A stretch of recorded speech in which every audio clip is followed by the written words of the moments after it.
नमस्कार साथियों, शुरू करते हैं आज के एक नई सीरीज़ और कुछ महत्वपूर्ण क्वेश्चंस के साथ में, जो कि ये पेपर आया हुआ है। और देखिए, हमने जितने भी क्वेश्चंस कराए थे अपनी वीडियोज़ में, जितने भी हमने सीडीपी के question, child development and pedagogy कराई थी, तो बहुत सारे क्वेश्चंस देखो इस पेपर में हमारे आए हुए हैं। और ये सीटेट और केबीएस के लिए बहुत इंपॉर्टेंट क्वेश्चंस हैं। तो एक बार शुरू करते हैं। इतने वीडियो को लाइक, शेयर और सब्सक्राइब जरूर करते रहें चैनल को, और अपने साथियों के साथ में शेयर करते हैं। शुरू करते हैं। पहला क्वेश्चन, अभिप्रेरणा की आवश्यकता अनुक्रम सिद्धांत का प्रतिपादन किसने किया? तो अभिप्रेरणा का कौन सा सिद्धांत है? आवश्यकता अनुक्रम सिद्धांत, जिसको हम इंग्लिश में कहेंगे need hierarchy theory of motivation. तो ये इस सिद्धांत को दिया था मैस्लो ने। ठीक है, मैस्लो इसका राइट आंसर होगा। नेक्स्ट क्वेश्चन की तरफ बढ़ते हैं। निम्नलिखित में से कौन सी व्यक्तित्व आकलन की प्रक्षेपी विधि नहीं है? पहले तो हमें यह पता होना चाहिए कि व्यक्तित्व आकलन की जो प्रक्षेपी विधि कौन कौन सी हैं, फिर इसमें से बताना है कि नहीं है कौन सी है। तो समाज मिति नहीं होगी। ठीक है भाई। कौन सी है? Projective techniques of personality assessment. ठीक है भाई, तो नहीं पूछा है, तो मैंने तुम्हें ये बताया भी हुआ है। ठीक है, मैंने ट्रिक भी बताई हुई, तो उस ट्रिक को एक बार पिछली वीडियोस में मैंने तुम्हें बताया था। ये सारा चैप्टर व्यक्तित्व आकलन ये कराया था मैंने, पर्सनैलिटी, उसमें तुम्हें ये ट्रिक भी बताई थी मैंने। ठीक है, जो प्रक्षेपी विधि मैंने बताई थी तुम्हें इस तरीके से बताई थी, टैट कैट शब्द और डॉट वाला था, सेंटेंस शब्द साचर्य जिसको कहेंगे, और एक था तुम्हारा रोरसा शाही दब्य परीक्षण और धब्बा। मैंने इस तरीके से तुम्हें कनेक्ट करवाया था, चाहे पेपर टेट का हो या कैट का हो। ठीक है, ना उसमें सेंटेंस लिखना होता है, ना उसमें कोई धब्बा लगना चाहिए। ठीक है, हमें गोले भरने होते हैं। इस तरीके से मैंने कनेक्ट कराया था प्रक्षेपी विधि को व्यक्तित्व आकलन की। ठीक है, इस तरीके से यहाँ कनेक्ट कर पाएंगे। ठीक है, ये मैंने ट्रिक तुम्हें बताई थी, और बहुत ईजी ट्रिक है और याद रखने वाली ट्रिक है। ठीक है, तो इसका नहीं होगा समाज मिति। ठीक है, नेक्स्ट क्वेश्चन है, निम्नलिखित में से कौन सा एक बाह्य अभिप्रेरक नहीं है? बाह्य अभिप्रेरक कौन सा नहीं है? आत्मसंतुष्टि हेतु समाज सेवा करना, इसका बाह्य अभिप्रेरक नहीं है। ठीक है भाई। नेक्स्ट क्वेश्चन है, प्रासंगिक अंतर्बोध परीक्षण। ठीक है भाई, थीमेटिक अपरसेप्शन टेस्ट, जिसको टैट परीक्षण कहते हैं। ठीक है भाई, व्यक्तित्व आकलन के लिए। और सबसे पहले हमें ये पता होना चाहिए कि ये टैट परीक्षण, प्रासंगिक अंतर्बोध परीक्षण, थीमेटिक अपरसेप्शन टेस्ट, ये दिया किसके द्वारा दिया किसके द्वारा है? ठीक है, ये तुम्हारा दिया हुआ है किसने? मॉर्गन और मुरे ने। ठीक है, मॉर्गन व मुरे के द्वारा। और एक तुम्हारा है कैट परीक्षण। ठीक है, चिल्ड्रन अपरसेप्शन टेस्ट होता है, उसको बेलक ने दिया है। ये भी मैंने तुम्हें कनेक्ट करना उसमें बताया हुआ है, तो इसे भी कनेक्ट करके मैंने बताया हुआ है। ठीक है, राइट आंसर हो जाएगा। ये बोला है कि मापन के किसके मापन के लिए इन्हें यूज़ किया जाता है, तो ये व्यक्तित्व आकलन की विधियां हैं। ठीक है, और ये क्वेश्चन जो ऊपर आया था अभी, जो मैंने बताया था तुम्हें व्यक्तित्व आकलन की प्रक्षेपी विधि, तो वहीं से तुम्हें इसका आइडिया लग जाना चाहिए कि इसमें दिया हुआ था। ठीक है भाई। फिर नेक्स्ट क्वेश्चन क्या कहता है, निम्नलिखित में से कौन सा कथन समायोजन के संदर्भ में सही नहीं है? सही नहीं है समायोजन के संदर्भ में, तो ये होगा, यह है असंतुलन उत्पन्न करता है। ठीक है, ये इसका राइट आंसर होगा। बढ़ते हैं नेक्स्ट क्वेश्चन की तरफ। पियाजे के संज्ञानात्मक विकास सिद्धांत के अनुसार, ठीक है, पहले तो हमें यही पता होना चाहिए कि पियाजे ने दिया है संज्ञानात्मक विकास का सिद्धांत। ठीक है, ये हमें पहले पता होना चाहिए, क्योंकि मोस्ट इंपोर्टेंट है। पियाजे से रिलेटेड चाहे कोई भी तुम्हारा पेपर हो, DSSB का हो या KVS का हो या कोई भी टेट एग्जाम, मतलब किसी टीचिंग से रिलेटेड अगर आ रहा है ना, CDP का पोर्शन आ रहा है, तो पियाजे का क्वेश्चन तुम्हें उसमें से मिलना ही मिलना है हर पेपर में। ठीक है भाई, तो ये सिद्धांत संज्ञानात्मक विकास का सिद्धांत जो दिया है पियाजे के अनुसार, किस विकासात्मक अवस्था, उसने 4 अवस्थाएं बताई थी, तो पलटाव की क्षमता। ठीक है, पलटाव की क्षमता, रिवर्सिबिलिटी डेवलप कब होती है? एबिलिटी ऑफ रिवर्सिबिलिटी की उसके कब डेवलप होती है? तो वो होती है तुम्हारी मूर्त संक्रियात्मक अवस्था में। ठीक है भाई, ये याद होना चाहिए, मैंने कराया हुआ है पिछली वीडियोस में तुम्हें, सारे मैंने बताए हुए हैं, पिछली क्लासेज जितनी कराई हैं, तो ये मैंने सारे टॉपिक्स तुम्हें कराए हुए हैं, और मोस्टली सारे क्वेश्चंस जितने भी पुटअप हुए हैं यहीं से पुटअप हुए हैं जो मैंने कराए हुए हैं। फिर देखो नेक्स्ट क्या दिया, निम्नलिखित में से कौन सा मिलान सही नहीं है? ठीक है, एरिक्सन के मनोसामाजिक विकास की अवस्थाएं तो एरिक्सन ने मनोसामाजिक विकास की अवस्थाएं दी हैं, ठीक है, और उन अवस्थाओं का क्रम दिया हुआ है। तो ये बताना है कि इनमें से कौन सा क्रम सही नहीं है, इनका सही मिलान नहीं है, ठीक है। तो देखो, हम जो सही हैं पहले हमें वो याद होने चाहिए, ठीक है। पहल बनाम अपराध जो तीसरी अवस्था होती है, पहचान बनाम भूमिका पांचवी अवस्था होती है, अब अध्यवसाय बनाम चौथी अवस्था होती है, ठीक है, ये हिंता वाली, ठीक है भाई। और तो ये स्वायत्तता बनाम पहली अवस्था, ये इसकी नहीं है, लज्जा व शंका, ठीक है, ये नहीं है, तो इसका राइट आंसर होगा इस क्वेश्चन के हिसाब से। फिर नेक्स्ट क्वेश्चन हमारा कहता है कि निम्नलिखित में से कौन सा तत्व स्किनर के कार्यात्मक प्रतिबद्धता सिद्धांत से संबंधित नहीं है, तो ये विभेदन होगा। और स्किनर ने सिद्धांत दिया क्रिया प्रसूत सिद्धांत, ठीक है, ठीक है, ऑपरेंट कंडीशनिंग थ्योरी, और मैंने ये ट्रिक से तुम्हें बताया भी हुआ था, ऑपरेंट कंडीशनिंग थ्योरी, ठीक है भाई, ये दिया हुआ है कंडीशनिंग थ्योरी, ये स्किनर के द्वारा दिया गया, जिसको क्रिया प्रसूत अधिगम का सिद्धांत कहते हैं। तो ये सबको याद होना चाहिए। फिर नेक्स्ट क्वेश्चन हमारा कहता है कि निम्नलिखित में से कौन सा कथन अभिवृत्ति के संबंध में संदर्भ में सही नहीं है। सही नहीं है पूछा है। अभिवृत्ति जन्मजात और अर्जित दोनों होती है, ये सही नहीं है, ठीक है, अभिवृत्ति के संदर्भ में, ठीक है भाई, एटीट्यूड के संदर्भ में।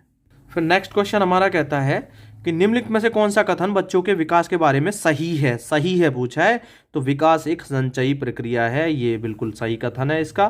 Development is a cumulative process, ठीक है, ये याद होना चाहिए।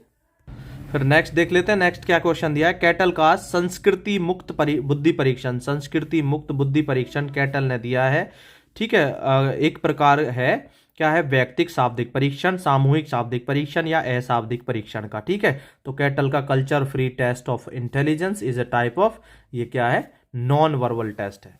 नेक्स्ट क्वेश्चन है, निम्नलिखित में से कौन सी सृजनात्मकता की विशेषता नहीं है।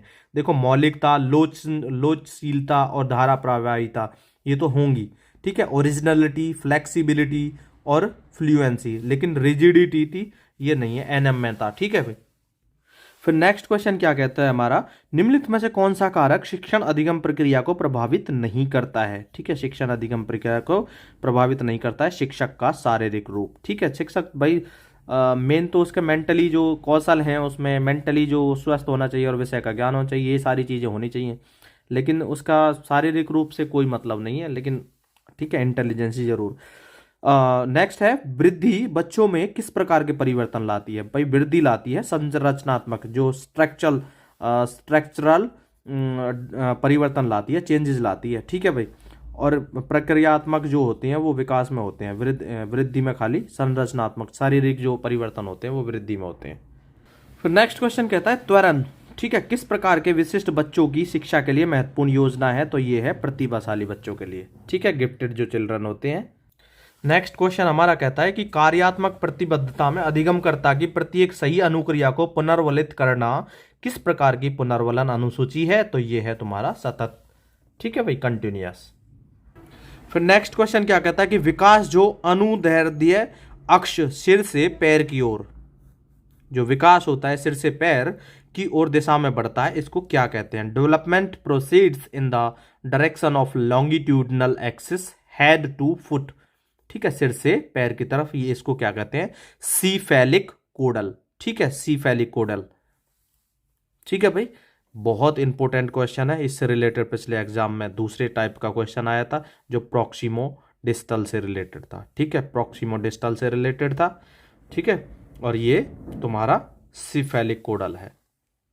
फिर नेक्स्ट क्वेश्चन देख लेते हैं। एक प्रकार का बुद्धि परीक्षण जहां प्रश्न कठिनाई स्तर की दृष्टि से समान होते हैं किंतु समय तत्व को अधिक महत्व दिया जाता है, तो ये होंगे तुम्हारे गति परीक्षण। तो क्या क्वेश्चन है, निम्नलिखित में से कौन सी व्यक्तित्व आकलन की व्यक्तिनिष्ठ विधि नहीं है। व्यक्तित्व आकलन की व्यक्तिनिष्ठ विधि कौन सी नहीं है, शब्द साचर्य विधि। नेक्स्ट क्वेश्चन कहता है हमारा मीनल बुद्धि में औसत, सृजनात्मकता में निम्न और समायोजन में उच्च स्तरीय है, यह किस प्रकार का उदाहरण है, वो अंतः वैयक्तिक विभिन्नताओं का उदाहरण है, ठीक है भाई। फिर नेक्स्ट क्वेश्चन देख लेते हैं कि ब्रूनर ने बालकों के संज्ञानात्मक विकास हेतु किस प्रकार के पाठ्यक्रम के अनुगमन का सुझाव दिया, तो यह है सर्पिल पाठ्यक्रम का, ठीक है, स्पाइरल करिकुलम। नेक्स्ट क्वेश्चन है विकास के सामाजिक सांस्कृतिक सिद्धांत विकास का कौन सा सिद्धांत? सामाजिक सांस्कृतिक सिद्धांत। किसने विकसित किया? ये किया है तुम्हारा वाइगोत्स्की ने। ठीक है, वाइगोत्स्की ने सामाजिक सांस्कृतिक विकास का सिद्धांत दिया है। बहुत ही इंपॉर्टेंट क्वेश्चन है ये। मैं पिछली वीडियोस में सारे क्वेश्चंस, ये लगा लीजिए जितने क्वेश्चंस आए हैं इनमें से मैं कम से कम 70% क्वेश्चंस तो मैं बिल्कुल एज इट इज वीडियोस में बता चुका हूं। नेक्स्ट क्वेश्चन क्या कहता है कि वह मनोरचना क्या कहलाती है जिसके द्वारा बालक अपने स्वयं के अहम को किसी अन्य व्यक्ति के अनुरूप परिवर्तित करने का प्रयास करता है? ठीक है, इसको कहते हैं तादात्मीकरण, जिसको आइडेंटिफिकेशन कहेंगे। नेक्स्ट क्वेश्चन क्या कहता है कि निम्नलिखित में से वह कौन सा घटक गिलफर्ड के बुद्धि संरचना मॉडल का अंश नहीं है? तो वो कौन सा नहीं होगा? तुम्हारा संज्ञान। ठीक है, ये तीनों होंगे, संक्रिया, विषय वस्तु और उत्पाद होने चाहिए, लेकिन संज्ञान इसमें नहीं होना चाहिए। किसके में? गिलफर्ड के बुद्धि संरचना मॉडल में। नेक्स्ट क्वेश्चन कहता है कि बुद्धि के त्रितंत्रीय सिद्धांत, ठीक है, बुद्धि का त्रितंत्रीय सिद्धांत का प्रतिपादन किसने किया? गिलफर्ड ने किया है। ये याद होना चाहिए सबको। ठीक है, ये सिद्धांत भी मैंने सारे कराए हुए हैं, ये भी मैंने तुम्हें गिलफर्ड के बारे में सारा बताया हुआ है। तो ये बहुत ही गजब के क्वेश्चन हैं, बहुत ही मोस्ट इंपोर्टेंट क्वेश्चन हैं। ठीक है, triarchic theory of intelligence. Next question कहता है कि ब्रॉनफेनब्रेनर के जैव पारिस्थितिकी मॉडल सिद्धांत में परिवार एवं विद्यालय किस पर्यावरण तंत्र के उदाहरण हैं? तो ये तुम्हारे होंगे माइक्रो सिस्टम के। ठीक है भाई, फिर नेक्स्ट देखो कितने गजब का क्वेश्चन है ये, बड़ा ही गजब का क्वेश्चन है। देखिए क्या दिया हुआ है, निम्नलिखित में से कौन सा युग्म सही नहीं है? सही नहीं बताना है, सही कौन सा नहीं है। ठीक है, तो देखते हैं।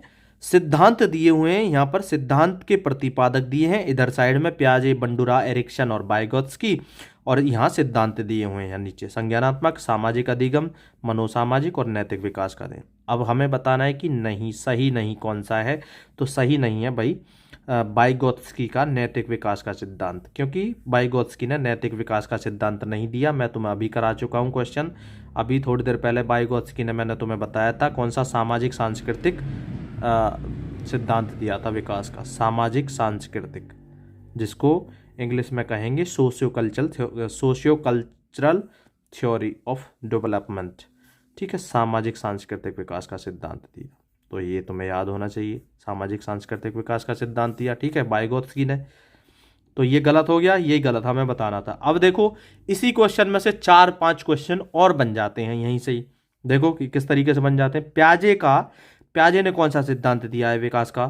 ठीक है, संज्ञानात्मक विकास का सिद्धांत दिया है प्याजे ने। ये याद होना चाहिए, इंपॉर्टेंट है, आता ही आता है प्याजे का तो क्वेश्चन हर पेपर में आता है, जिसको इंग्लिश में कहेंगे प्याजे ने कौन सा दिया है? कॉग्निटिव डेवलपमेंट थ्योरी दिया है। ठीक है भाई, कॉग्निटिव डेवलपमेंट थ्योरी।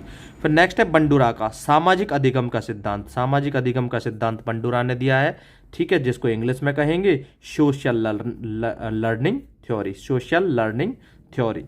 और फिर आ जाते हैं एरिक्सन पर, मनोसामाजिक विकास का सिद्धांत दिया एरिक्सन ने, मनोसामाजिक विकास का सिद्धांत, जिसको कहेंगे psycho socio development theory, psycho socio development theory. बड़ा ही इंपॉर्टेंट क्वेश्चन है भाई, ध्यान रख लेना। इसमें से ही कम से कम मैंने 4-5 क्वेश्चन तुम्हें करा दिए, इंपॉर्टेंट है ये सारे ही क्वेश्चंस इसमें से। नेक्स्ट देखते हैं, नेक्स्ट क्वेश्चन क्या कहता है कि निम्नलिखित में से कौन सी एक समायोजित व्यक्ति की विशेषता नहीं है? समायोजित व्यक्ति की विशेषता कौन सी नहीं है? ये सारी हैं तीनों, लेकिन नहीं है व्यवहार में अनम्यता। ठीक है, rigidity in behaviour. Next question कहता है कि मानसिक स्वास्थ्य संपूर्ण व्यक्तित्व का पूर्ण और सामंजस्यपूर्ण कार्य है। मानसिक स्वास्थ्य की यह परिभाषा किसने दी है? तो ये परिभाषा याद होनी चाहिए। ठीक है भाई, इस तरीके से ये किसके द्वारा दी गई? हेडफील्ड के द्वारा परिभाषा दी गई है। और इंग्लिश में भी देख सकते हैं, mental health is the full and harmonious functioning of the whole personality. इस तरीके से इसका राइट आंसर होगा हेडफील्ड। और आज के इन क्वेश्चंस में लास्ट क्वेश्चन हम देख लेते हैं, निम्नलिखित मनोवैज्ञानिकों में से कौन गेस्टाल्टवाद से संबंधित नहीं है? ठीक है, गेस्टाल्टवाद से साइकोलॉजिस्ट जो कौन से हैं जो गेस्टाल्टिज्म से संबंधित नहीं है? तो ये तुम्हारा होगा, देखो कोहलर, वर्दीमर, कोप्पा, तो ये तीनों तो हैं। ठीक है, लेकिन क्रैसमर जिसको कहेंगे ये नहीं है। ठीक है, गेस्टाल्टवाद में कोहलर, कोप्पा और वर्दीमर हैं। ठीक है भाई। और अंतर्दृष्टि का सिद्धांत किसके द्वारा दिया गया है? ये कोहलर के द्वारा दिया गया है। इस तरीके से इनको याद रखेंगे, बहुत ही इंपॉर्टेंट क्वेश्चंस हैं। और साथियों, वीडियो अच्छी लगी हो तो चैनल को लाइक, शेयर और सब्सक्राइब चैनल को जरूर करते रहें, अपने साथियों के साथ में शेयर करते रहें वीडियोस को। थैंक यू सो मच साथियों। इसी तरीके से हम आगे बढ़ते रहेंगे और हमें भी मोटिवेट करते रहिए, क्योंकि कुछ बीच में गैप आ गया, किसी काम की वजह से मैं बीच में तुम्हें क्लासेस प्रोवाइड नहीं करा सका। तो आगे कोशिश करेंगे कि हम रेगुलरिटी में रहें, क्योंकि केवीएस का पेपर भी आ लिया है और सीटेट का पेपर होने वाला है। तो टीचिंग से रिलेटेड एग्जाम्स की बिल्कुल बेहतरीन तरीके से तैयारी करते रहें, और हम भी बिल्कुल बहुत अच्छे से तरीके से तुम्हें तैयारी करते रहेंगे। थैंक यू साथियों, आज के लिए बस इतना ही। Thank you so much.